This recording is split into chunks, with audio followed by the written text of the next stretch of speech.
আসসালামু আলাইকুম ভিউয়ার্স, রেহেনা রান্নাঘরে আপনাদেরকে স্বাগতম। আশা করি দেশ ও প্রবাসে যাই যেখানে আছেন আল্লাহর রহমতে ভালো আছেন, সুস্থ আছেন। আজকে আমি আবার একটা দারুণ মজার রেসিপি নিয়ে চলে এসেছি। আজকে আমি ব্রয়লার মুরগি বা ফার্মের চিকেন আর ডিম দিয়ে পেঁপের একটা তরকারি রান্না করে দেখাবো। মাংসগুলোকে আমি পরিষ্কার করে ধুয়ে লেবুর রস মাখিয়ে 10 মিনিট রেখে তারপরে আমি আবার পরিষ্কার করে ধুয়ে নিয়েছি।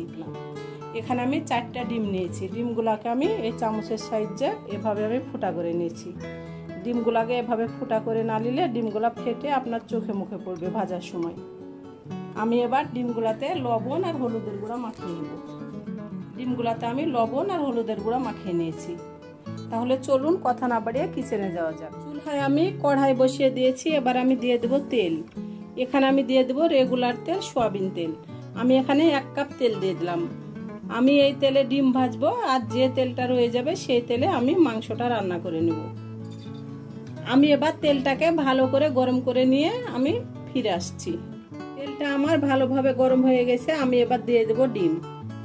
আমি একটা একটা করে ডিমগুলো আমি দিয়ে দিলাম। ডিমগুলো আমার ভাজা হয়ে গেছে। এবার আমি উঠিয়ে নেব। ডিমগুলো আমি উঠিয়ে নিয়েছি। আমি এবার দিয়ে দেব গরম মশলা। এখানে আমি একটা তেজপাতাকে অর্ধেক করে ছিঁড়ে নিয়েছি, 2 টুকরা দারুচিনি, 10-12টা গোলমরিচ, 5টা লং, 4টা সাদা এলাচ। আমি গরম মশলাগুলো দিয়ে দিলাম। আমি দিয়ে দেব পেঁয়াজ কুচি। এখানে আমি 1 কাপ পেঁয়াজ কুচি দিয়ে দিলাম। এবার পেঁয়াজটাকে আমি ব্রাউন কালার করে ভেজে নিয়ে ফিরে আসছি। পেঁয়াজটা আমার হালকা সোনালি হয়ে গেছে।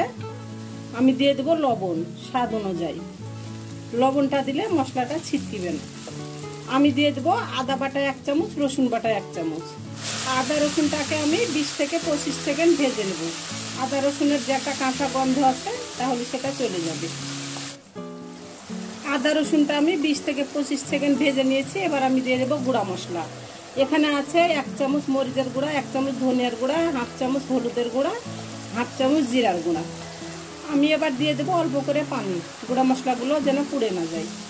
মশলাটাকে আমি 3 থেকে 4 মিনিট কষিয়ে নিয়েছি। দেখুন আমার তেলটা উপরে ছেড়ে দিয়েছে। আমি এবার দিয়ে দেব মাংস। আমি ডিম মাংস সবই আমি দিয়ে দিলাম একসঙ্গে।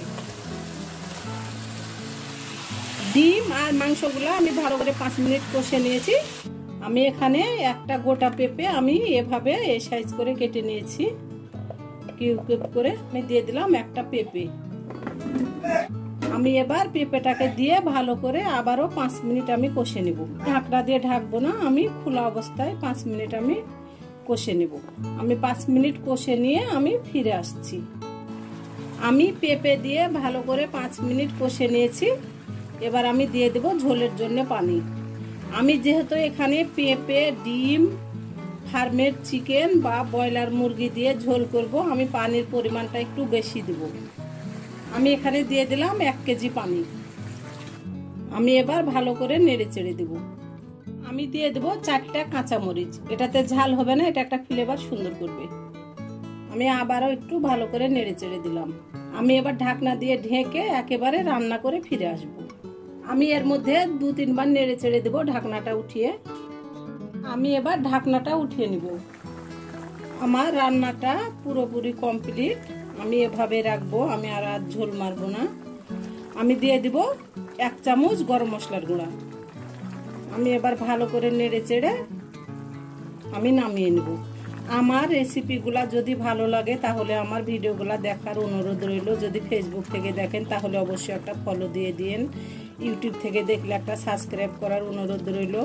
হাতে যদি সময় থাকে লাইক, শেয়ার, কমেন্ট করে দিন। আপনাদের একটা শেয়ারে আমি অনেক দূর এগিয়ে যেতে পারবো। এটা অসম্ভব একটা মজার রেসিপি। এরকম যদি একটা রেসিপি থাকে তাহলে গরম ভাতের সঙ্গে আপনার অন্য আর কোনো তরকারি লাগবে না। 1 প্লেট ভাত আপনার 1 তরকারিতে খাওয়া হয়ে যাবে। আমি এবার ঢাকনা দিয়ে ঢেকে 10 মিনিট পরে আমি আপনাদেরকে পরিবেশন করে দেখাচ্ছি। আমি এবার গ্যাসটা অফ করে দেব। 10 মিনিট পরে আমি ঢাকনাটা উঠিয়ে নিলাম।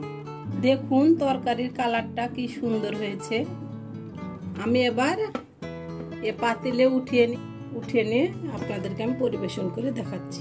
আমার পরিবেশন করা। আশা করি আমার রেসিপিটা অবশ্যই ভালো লাগবে। যদি ভালো লাগে তাহলে আমার চ্যানেলটিতে লাইক কমেন্ট শেয়ার করতে ভুলবেন না। বেশি বেশি করে সাবস্ক্রাইব করার অনুরোধ রইল। তাহলে আজকের মতো এখানে বিদায়, আবার অন্য কোনো রেসিপি নিয়ে আসবো। সবাই ভালো থাকবেন, আল্লাহ হাফেজ।